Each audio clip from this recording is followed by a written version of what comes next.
यशोदा मैया के मायके से, बहुत ध्यान से सुनिए, बहुत प्यारी कथा है।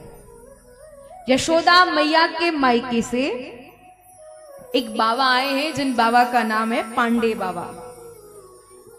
बाबा ने सुना था कि यशोदा के यहाँ बालक हुआ है, तो बाबा आए, मैया प्रणाम करती है, लाला ने भी प्रणाम किया, बाबा ने आशीर्वाद दिया।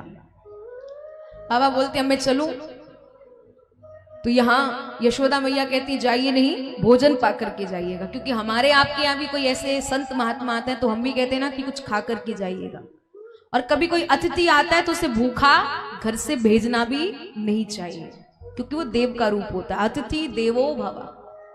महाराज इधर तत्काल मैया ने भोजन के लिए कहा। ब्राह्मण देवता कहते हैं, पांडे बाबा कहते हैं कि मैं ब्राह्मण हूं और तू अहीर की बेटी है, तो मैं तेरे हाथ से नहीं खाऊंगा। मैया ने कहा तो फिर मैं आपको राशन सामग्री दे देती हूं। तो राशन सामग्री दी है, बाबा ने स्थान को स्वच्छ किया है और भगवान के लिए भोग बनाया है। बाबा सालग्राम जी की पूजा करते हैं। सालग्राम जी आप लोगों ने देखे कैसे होते हैं?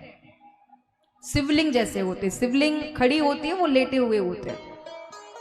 तो बाबा ने थाली में भोग रखा और भगवान जी के सामने नेत्र बंद करके प्रार्थना कर रहे हैं, हे हरि आओ भोग लगाओ, हे प्रभु आओ भोग लगाओ, हे हरि आओ भोग लगाओ। अब प्रभु बोले जब भक्त इतने प्रेम से बुला रहा है तो फिर आना तो पड़ेगा। तत्काल ठाकुर जी घुटवन घुटवन आते हैं और पांडे बाबा की थाली में से भोग लगा लेते हैं। बाबा ने देखा कि यशोदा का बेटा मेरे भगवान के भोग को झूठा कर रहा है। बाबा को जो क्रोध आता है, अरे छोरा तू मानेगा नहीं, मेरे भगवान के भोग को झूठा कर रहा है, चल यहां से। बाबा जोर से चिल्लाते हैं, यशोदा मैया आ जाती है, कहती महाराज माफ करना, मेरा बालक छोटा है, समझ नहीं पा रहा है, आप माफ कीजिएगा, दोबारा भोजन बनाइएगा और ठाकुर जी को भोग लगाइएगा। मैया लाला को ले गई। दोबारा बाबा ने स्थान को स्वच्छ करके भोजन बनाया और भोजन बना करके भगवान जी के सामने थाली में भोग रखा है। प्रभु से प्रार्थना कर रहे हैं, त्वदीयम वस्तु गोविंद तुभ्यमेव समर्पये। जैसी प्रार्थना करी तत्काल बाबा प्रार्थना ही कर रहे हैं कि हरि आओ भोग लगाओ।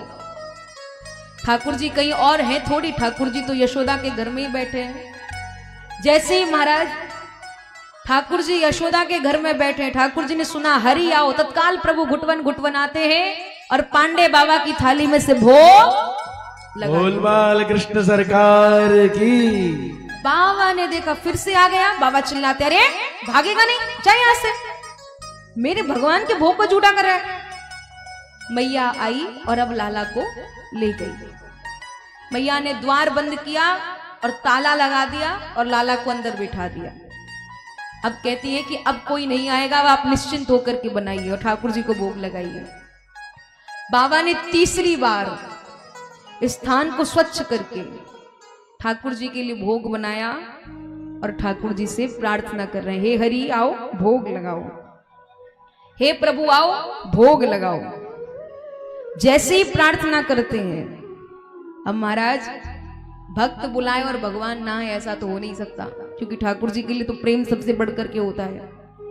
जैसे ही प्रभु ने सुना कि मेरे भक्त मुझे बुला रहे हैं, तत्काल ठाकुर जी ताला तोड़ के द्वार खोल के आते हैं और पांडे बाबा की थाली में से भोग लगा। गोविंद भगवान की जय। जैसे भोग लगाया, बाबा ने देखा ये छोरा फिर से आ गया। बाबा को आती गुस्सा और बाबा ने एक थप्पड़ लगाया ठाकुर जी को। मानता नहीं है, बार बार आ जाता है, भाग ऐसे। मैया ने कहा हे भगवान, अभी मैं ताले में बंद करके ही फिर से आ गया। मैया ने लाला का कान पकड़ा, क्यों? मानता नहीं है, बार बार आ जाता है, क्यों आता है? ठाकुर जी कहते हैं मैं अपने आप नहीं आता हूं, ये बाबा मुझे बुलाते हैं। बोलिए तुझे नहीं, ठाकुर जी को बुलाते हैं, भगवान जी को बुलाते हैं, जय जय को बुलाते हैं। ठाकुर जी बोले तो जय जय तो मैं ही हूं। ये बोले तभी मैं आऊं, फिर क्यों तुमसे डांट में खाऊं। मैया बोली अच्छा तू जय जय है? बोले हाँ। मैया ने कहा मुंह धोना आता नहीं, बोलना तुझे आता नहीं, बना जय जय, चल भाग यहां से। ये बात मैया को तो समझ में आई नहीं, पर पांडे बाबा को समझ में आ गई। बाबा ने कहा, मैंने शास्त्रों में पढ़ा था कि प्रभु का व्रज में अवतार होगा, तो मेरे प्रभु का व्रज में अवतार हुआ है और ये मेरे गोविंद ही है। जैसे मैया जाते तत्काल बाबा ठाकुर जी के पैरों को पकड़ लेते, महाराज माफ करना, मुझसे बहुत बड़ा अपराध हो गया, मैंने आपको थप्पड़ लगा दिया। ठाकुर जी कहते, पहले मारते हो फिर कहते हो कि माफ करना।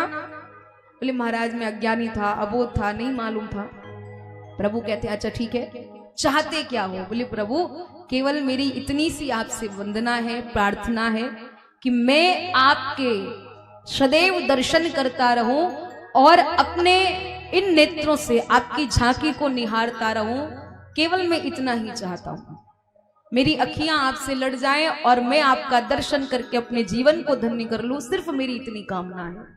तो क्या कह रहे हैं बाबा?